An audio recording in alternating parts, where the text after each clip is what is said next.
Hello viewers. Are you ready to enter the world of live broadcasting on Facebook?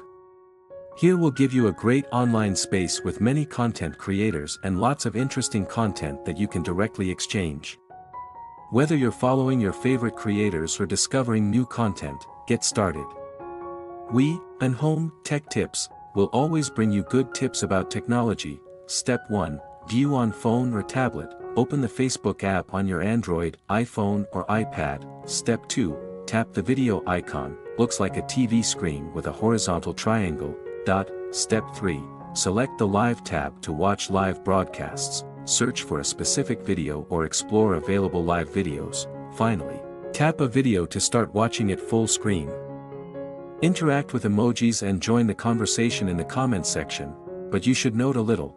In this world of live broadcasting, you should consider carefully before becoming a viewer because there will be bad content that has not yet been fully controlled by Facebook. Remember, Facebook Live delivers a real-time experience on your screen. Enjoy great performances with live sessions and a safe and healthy Facebook.